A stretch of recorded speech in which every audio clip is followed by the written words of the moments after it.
चलो शुरू करते हैं। तो पहली बात तो ये है कि कौन कौन विश्व की सैर करना चाहता है, यानी कि पृथ्वी पर विभिन्न देशों के अंदर सैर करना चाहता है, जल्दी से बता दीजिए। क्योंकि एक तो आप फ्लाइट से सैर करते हैं, है ना, जैसे अब हमारे पीएम नरेंद्र मोदी जी है तो वो हमें फ्लाइट से सैर करते हैं, कभी रूस में जाते हैं, कभी अमेरिका में जाते हैं। तो आपको फ्लाइट वगैरह ऐसी कोई भी नहीं सुविधा प्राप्त करनी है, बल्कि एक स्थान पर बैठे बैठे पूरी पृथ्वी पर वर्णन करना है, यानी कि भ्रमण करना है। ठीक है ना। अब किस प्रकार करेंगे, क्या आपके पास साधन होगा, उसकी जानकारी हम देंगे। बस कुछ ही समय के अंदर 30 मिनट के अंदर आपकी जो पृथ्वी है इसका भ्रमण करा देंगे। ऊपर वाला अलग बात है, ऊपर तो हर कोई फ्लाइट के अंदर भ्रमण करता है, फ्लाइट मतलब कि फ्लाइट से। लेकिन अंदर पृथ्वी के विभिन्न क्षेत्रों के अंदर यदि भ्रमण करना है तो वो काम हम करेंगे।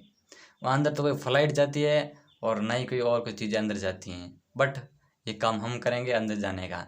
और यदि आपको लगता है कि नहीं सर हमको आपके साथ मिलके मतलब कि पृथ्वी का भ्रमण करना है और पृथ्वी के विभिन्न अंदर की जानकारी प्राप्त करनी है एक जगह पर बैठे बैठे, नहीं तो हमसे कोई चलने की ऐसी कोई क्षमता है नहीं, हम चल सकते, बट आप एक काम कीजिए, हमें घुमा कर लेके आइए। तो घुमा आपको लेना, ठीक है ना। चलो शुरू करते हैं। शुरू शुरू कहाँ से करेंगे, इस्तिला आकृतियाँ, हमारा नया पाठ है इस्तिला आकृतियाँ। इसी ये हमारा साधन है। क्या है, साधन है, ये हमारा फ्लाइट है भाई, समझने का। क्या है, फ्लाइट है ना। फ्लाइट है कि नहीं वो आप अपने अनुसार सोचिए बस, बट मेरे को यही फ्लाइट लगता है मेरे लिए। तो आप देखिए कैसे, ये क्या है, फ्लाइट, ये है ना फ्लाइट। अब इसके माध्यम से हम ये अध्ययन करेंगे कि पृथ्वी के अंदर किस प्रकार की आकृतियां होती हैं पृथ्वी के अंदर, यानी कि आभ्यंतरिक स्थल आकृतियां, आभ्यंतरिक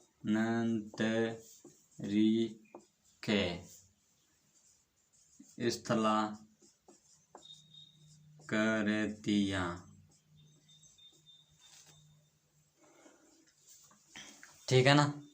ये जानकारी हो गई कि हम इस स्थलाकृतियों के बारे में जानकारी लेते हैं। उससे पहले हम आभ्यंतरिक स्थलाकृतियों के बारे में बात करेंगे, है ना। इनके पार्ट है, स्थलाकृतियों का ये पार्ट है। तो इस माध्यम से किस प्रकार आंतरिक जानकारी लेते हैं, तो उसके अनुसार हम शुरू करते हैं। तो सबसे पहले ये जान लीजिए, फ्लाइट का जो आभ्यंतरिक स्थलाकृति है, फ्लाइट का एक क्या है, मतलब एक अंग है जिसे हम आप इंजन बोल सकते हैं। क्या बोलेंगे बाबू, इंजन बोल सकते हैं। चलो इंजन बोले इसे, फिर शुरू करते हैं ना शुरू। ठीक है।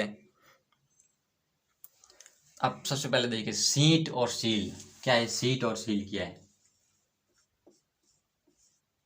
सीट व सील ये क्या है, ये सीट है भाई, फ्लाइट में बैठते हैं और फ्लाइट की वो सीट होती है ना, वही सीट है। और सील, और सील जो इसके जो मतलब के जो पार्ट्स में लगी होगी वो समझ लीजिए सील। ठीक है। अब सीट क्या था, अब देखिए जैसे ही पृथ्वी के अंदर है ना, ऐसे विभिन्न भाग होते हैं पृथ्वी के अंदर, खूब भाग होते हैं जिसका कोई सीमा नहीं है, बहुत सारे भाग होते हैं। अब सीट किसे कहते हैं वो बताएंगे आपको ना, ये विभिन्न भाग होते हैं। ये देखिए अब कैसे कितना जितना भी करेंगे ना वो तक ये इस लागत होगी। अब यहाँ पर क्या होगा, अब जमीन है ना, ये बीच वाला हिस्सा है, पृथ्वी तो गोल है ना, ये तो सबको पता है। नीचे भी नीचे यहाँ पर जाएंगे तो यहाँ पर दूसरा कौन आ जाएगा, ये जमीन आ जाएगी दूसरी दूसरे साइड में आएगी कि नहीं आएगी भाई, ऐसा नहीं है, अंदर हिस्सा नहीं है, ऐसा मत सोचना ये अंदर है, अंदर नहीं है, बीच वाला होगा। और जो मेन कोर है ना यही है। अब इसके आगे नीचे जाएंगे तो फिर वापस दूसरी जमीन आ जाएगी, कौन सी, दूसरा हिस्सा। ठीक है ना। अब भारत से अब जैसे भारत है, भारत से जैसे विपक्ष आता है ना, जैसे वो समुद्र वगैरह आ जाते हैं, फिर वापस ऐसे छेद करेंगे फिर समुद्र आ जाएगा।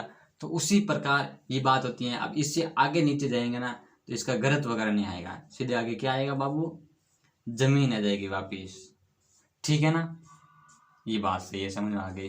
यहाँ तक हमने पृथ्वी का सैर कर लिया है सर, आपने बताया, हमने साथ साथ में कर लिया और बिल्कुल ध्यान भी रखा है, बहुत अच्छी बात है। अब देखिए यहाँ से क्या होता है, बहुत ही गर्मी उत्पन्न होती है, इतनी गर्मी होती है जिसकी कोई हद नहीं है। और यहाँ से मैग्मा निकलता है। क्या निकलता है? मैग्मा निकलता है। और ये परत हो गई, क्या ये परत है। और यही परत यहाँ पर क्या होता है, मैग्मा जम जाता है, आगे निकलता नहीं है, बेचारा मैग्मा जम जाता है। इसी मैग्मा को कहते हैं सीड। क्या कहते हैं बाबू?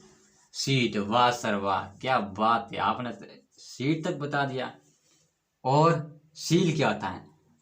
अब देखिए यहाँ तक अध्ययन किया था, यहाँ तक जब मैग्मा जमता है तो वो तो जाता है सीड, और ये पूरा मैग्मा जम जाता है यहाँ तक बड़ी क्षेत्र में, तो इसे हम कहेंगे सील। समझ में आ गए ना सर? आप बताते क्यों नहीं समझ में आता है? ठीक है, तो यही बात होती है।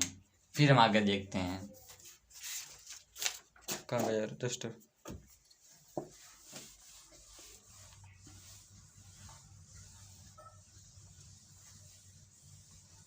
ठीक है ना?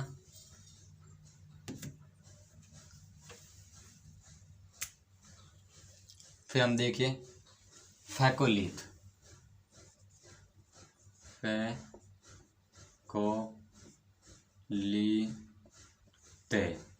फैकोलिथ क्या होता है? यही देखिए,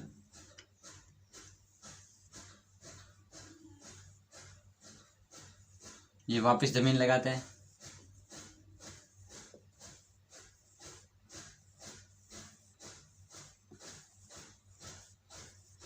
ये जमीन होगी।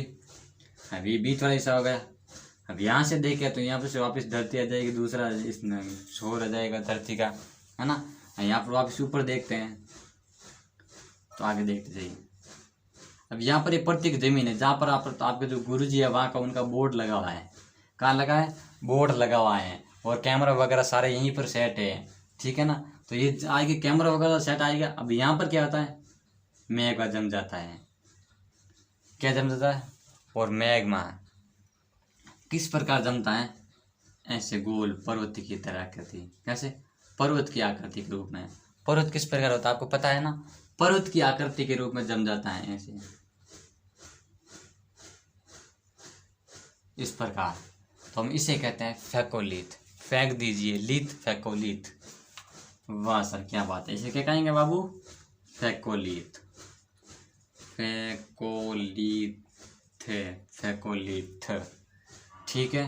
अब इसके बाद में देखो तो एक और आता है बेथोलिथ और लेपोलिथ। सर कहीं कहीं समझो बेथोलिथ, लेपोलिथ, फैकोलिथ, तो यही है पढ़ने का सार। अब बेथोलिथ क्या होता है? अब देखिए यहाँ से मैग्मा निकलता है। तो मैग्मा तो यहीं से निकलता है, और कहाँ से निकलता है? अरे रुक, यहाँ मैग्मा यहाँ से निकलता है। अब देखिए यहाँ से जब मैग्मा निकलता है तो वो यहाँ आकर जम जाता है ना। कैसे जमता है? देखिए इस आकृति के रूप में, है ना। इस आकृति रूप में जो मैग्मा जमता है, यानी कि उत्तल आकृति। कैसी? उत्तल आकृति, उत्तल आकृति।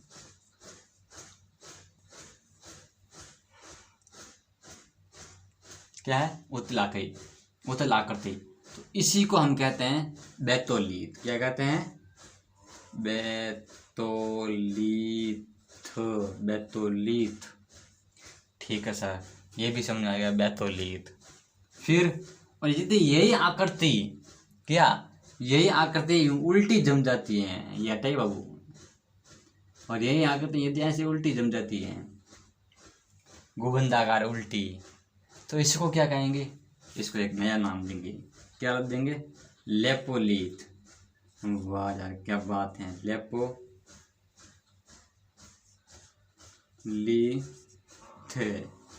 क्या है?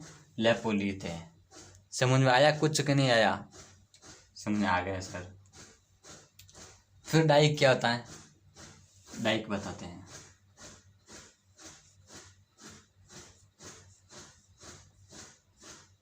डाइक देखिए, यदि जब मैग्मा निकलता है ना, जब मैग्मा निकलता है तो वो क्या करते हैं, एक सुरंग के रूप में, एक नली के रूप में जाना, एक स्तंभ बन जाता है। क्या बनता है, स्तंभ के रूप में जब मैग्मा जम जाता है, एक सीधा सीधा पार्ट के रूप में क्या जम जाता है, एक स्तंभ के रूप में, तो हम उसे कहते हैं डाइक। क्या कहते हैं, डाइक। भी एक डाइक है, ये क्या है, डाइक है, एक स्तंभ के रूप में आंतरिक जमीन के अंदर। तो आप पृथ्वी का सैर कर रहे हैं या नहीं कर रहे हैं, विभिन्न देशों के आंतरिक संरचना कर रहे हैं कि नहीं कर रहे हैं, है ना। अमेरिका जैसे बड़े देश, रूस जैसे बड़े देश, जापान जैसे बड़े देश, उनकी जो आंतरिक संरचना होती है उनकी जानकारी आप प्राप्त कर रहे हैं।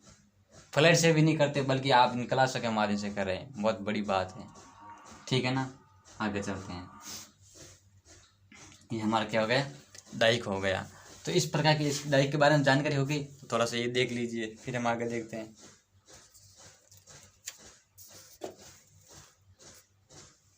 है ना, बेतुलित, लेपोलित, बेतुलित, ठीक है ना। फिर हम आगे देखते हैं, आगे लो। बेथो और लेको है, ठीक है ना,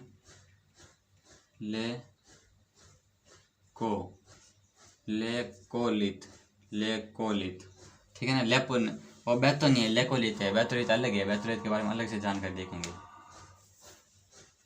क्या कहें मुझे,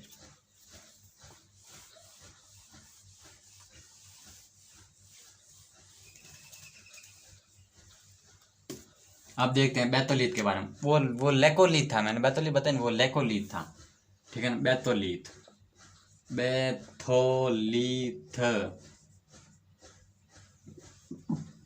ये देखिए,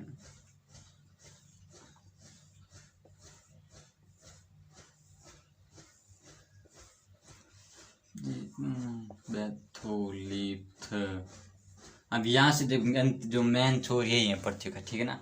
अब यहाँ से जब मैग्मा निकलता है, अब यहाँ से थोड़ी जगह निकल गया, है ना, फिर यहाँ जो है ना बड़ी आकार में जम जाता है, बड़ा आकार में, यहाँ पर भी बड़ा आकार में जम जाता है, बहुत बड़ा क्षेत्र में है। मतलब इनकी जो चौड़ाई है ना,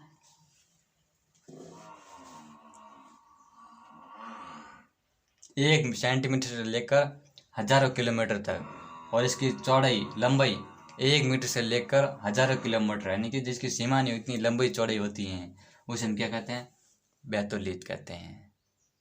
क्या कहते हैं, बेतुलित कहते हैं। तो ये सबसे बड़े बेतुलित के उदाहरण देखने को मिलता है, क्योंकि देखिए जो मैग्मा है ना ऊपर नहीं निकल पाता है, क्योंकि यहाँ पर जमीन कठोर हो जाती है। तो ये मैग्मा जब यहाँ से मैग्मा निकल रहा है तो यहाँ पर जमीन कठोर आ गई, अब यहाँ से मैग्मा निकलेगा नहीं, तो मैग्मा यहाँ पर इनको जमीन मिल गई कच्ची। क्या मिल गई, कच्ची जमीन, तो मैग्मा यहाँ पर घुस गया, ठीक है ना। यहाँ पर घुस के एक परत के आकार में जम गया, पत्थर के आकार में, ग्रेनाइट के रूप में, है ना, बड़े बड़े कठिन पत्थर के रूप में जम जाते हैं। हम इसी को कहते हैं बेतुलित। देखिए लेपोलित अलग था, लेपोलित ऊपर जाके ऐसे आकृति बनता था, सॉरी लेपोलित ऐसे बनता था, लेकोलित ऐसे बनता था, और ये बेतुलित है, ये ऐसे बनता है नीचे जमीन के अंदर, याद रह जाएगा ना। तो इसे हम कहते हैं बेतुलित। देखिए बेतुलित में अंतर है, लेकोलित में अंतर है, और लेपोलित में अंतर है, तो हमें यही ध्यान रखना है वास्तव एक बड़े स्तर पर, ठीक है ना। तो ये बातें आपको याद रह जाएगी, ठीक है सर, ये रह जाएगी। क्योंकि इसका जो है ना एक उदाहरण हमें देखने को मिलता है अमेरिका का। किसका, अमेरिका का। अमेरिका में इस प्रकार का है, अमेरिका में कौन सा है, अमेरिका में इदावो बेथोलित, इदावो बेथोलित है, इदावो बेथोलित है ना, इदावो बेथोलित है। तो हमें ये याद रह जाएगा। तो इस प्रकार का इदावो बेथोलित है, तो हमें इसके सबसे बड़ी यही जानकारी ध्यान रखनी है। और एक और है कनाडा के अंदर, क्रोस्ट रेंज। क्या है, क्रोस्ट रेंज, ये है कनाडा के अंदर। और इसी प्रकार का जो हमारे इंडिया के अंदर मिलता है वो रांची बेतौलित। कौन सा मिलता है, रांची बेतौलित। तो मैं आपको बता ही दिया कौन से मिलते हैं, रांची बेतौलित।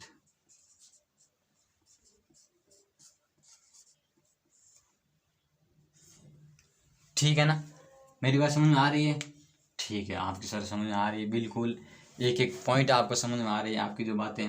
हम इदाहो बेतौलित किया था, ये देखिए संयुक्त अमेरिका राज्य के अंदर है, संयुक्त राज्य अमेरिका के अंदर ये बात ठीक है, संयुक्त राज्य अमेरिका है, वहाँ की जो ज़मीन है ना, उसके आंतरिक इस प्रकार का हमें जो एक मैग्मा के रूप में बड़ा ग्रेनाइट का पत्थर मिलता है, जिसकी जो लंबाई चौड़ा मतलब कि जो इनका जो वर्ग आकार है, यानी कि जो इनकी लंबाई चौड़ाई है वो 40,000 किलोमीटर है। कितनी? 40,000 किलोमीटर। हजार किलोमीटर किसकी है? अमेरिका की इदो बैतुलिद। तो ऐसा पूछ सकते हैं ये बैतुलिद के बारे में, जो सबसे बड़ा बैतुलिद किस प्रकार कहाँ मिलता है? अमेरिका के अंदर इंदो बैतुलिद। फिर कनाडा के अंदर मिलता है हमें कास्ट रेंज। इस प्रकार का हमारा भारत के अंदर पूछा जाए कि भारत के अंदर कौन सा बैतुलिद है, तो राज्य का बैतुलिद भारत के अंदर ऐसे मिलता है। तो यहीं से क्वेश्चन मिलेगा, यहीं से आपको क्वेश्चन पूछे जाएंगे। बाकी कहीं से भी इस प्रकार के क्वेश्चन है ना बहुत कम निकलते हैं, ज़्यादातर यहीं से क्वेश्चन निकलते। इसी प्रकार का आपको क्वेश्चन के बारे में ध्यान रखना है, ठीक है ना? तो मेरी बात समझ में आ रही है, एकदम क्लियर आ रही है ना? ठीक है, फिर हम आगे देखते हैं। आगे आप बताना, अब आगे बात आएगी वो आएगी बाह्य आकृतियाँ। अब आंतरिक स्थल आकृतियाँ तो ये थी, और अब बात करेंगे बाह्य स्थल आकृतियाँ कि बाह्य के अंदर जैसे शंकु की आकृति होती है ना, शंकु के रूप में आकृति होती हैं। इस प्रकार के जो जितने भी आकृतियाँ हमें मिलती हैं उसके बारे में अध्ययन करेंगे। तो मेरा कहना तो यही है, क्योंकि ये जो क्वेश्चन है ना, तो ये जो आज का जो मतलब कि आज का जो पार्ट था है ना, ये बहुत कठिन था। क्यों? क्योंकि समझ में आ रहे हैं बैतोलित, लेपोलित, कैथोलित, फैकोलित, ये जितने भी लीत थे उनको समझने में थोड़ी बहुत परेशानी होती है। तो मेरे को यही लगता है कि जो एक पार्ट सेकंड लाना चाहिए इसका, है ना। इसके दूसरे पार्ट के अंदर बाह्य आकृति के बारे में बात करनी जरूरी होती है, कि एक साथ इतना समझने में परेशानी होती है, समझ नहीं पाते हैं हम। भले ही ये मतलब ये क्लास मेरे को लगता है 20-25 मिनट की बनी है, 30 मिनट की नहीं बनी है, लेकिन फिर भी ये बात यहाँ पर साबित होती है कि भाई जितना हो सके वो थोड़ा थोड़ा पार्ट के अंदर समझाते हैं ताकि ठीक रहते हैं, और बताते भी विस्तार से हैं। अब महकमा देखिए यहीं से निकलता। अगर आप सोचिए, अब आप सोचेंगे कि सर आप तो सीधा ऊपर ऊपर ही बता रहे हैं, नीचे वाला क्यों नहीं बता रहे हैं? तो चल नीचे वाला भी ले ले, है ना। अब यहाँ से ले ले, अगर यहाँ से इस प्रकार के जैसे ये जो परत है वो कठोर आ जाती है, ठीक है ना, और यहाँ पर तो आप मुलायम आ जाती हैं, यह क्या करेगी महकमा इस प्रकार यहाँ जम जाएगा, बहुत बड़े क्षेत्र में जम जाएगा, बहुत बड़े क्षेत्र में, जिसकी हजारों किलोमीटर के अंदर इसकी जो लंबाई चौड़ी होती है, ठीक है। तो यही इसका प्रकार के बैतुलित होते हैं। क्या होते हैं? ये इसी प्रकार के बैतुलित होते हैं। और लेपोलित यही होते हैं, जमीन के अंदर आते हैं, है ना। आके जब इस प्रकार की आकृति बन जाती हैं, ये बोलते हैं कि लेपोलित, नहीं लेकोलित, ये होगा लेकोलित। और यदि आकृति ऐसे बन जाती है उल्टी अवतल आकृति की, उसे हम कहते हैं लेपोलित। ले पो का मतलब था उल्टा। पो कैसे करते हैं? पो ऐसे करते हैं, तो ये भी उल्टा हो गया ना। पो कैसे उल्टा होता था ना, तो इसी हम कहते हैं लेपोलित। अगर ले को कैसे होता? ऐसे नीचे होता है ना, वो नीचे है ना। याद करने का तरीका ये होता है, क नीचे है कि नहीं है ये सर, वास्तव में आप बता रहे वो बात तो सही है, तो हम इसे कहेंगे लेकोलित, जो सीधा एकदम बनता है। क्या बनता है? सीधा बनता है, ठीक है ना। तो ये इसे कहेंगे लेपोलित, यानी कि उल्टा है। यदि हम इनको जमीन के ऐसे, अब आपको ऐसे उल्टा दिख रहा है, क्यों? क्योंकि हम जो वो ये उल्टा समझा रहे हैं। यदि ऐसे ऊपर करते तो ये जो होता ना, ये होता है लेकोलित, और यदि ऐसे उल्टा होता ना तो इसे बोलते हैं लेपोलित। तो उल्टा सीधा ये होता है कि नहीं।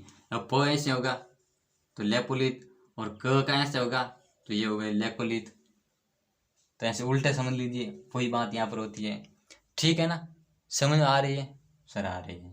तो लेकोलित, लेपोलित और बैथोलित। डाइक एक स्तंभ के आकार के रूप में है। डाइक किस आकार के रूप में? एक स्तंभ आकार के रूप में है, ठीक है ना। तो यही सबसे बड़ी बात होती है, एक सीट और सील। सीट मतलब एक छोटी होती है ना, इसके यहाँ पर जो मैग्मा जम जाता है, और सील जो बड़ी इस प्रकार मैग्मा जमता है। एकदम मतलब कि एक सीधी परत में, यानी कि एक क्षैतिज रूप में।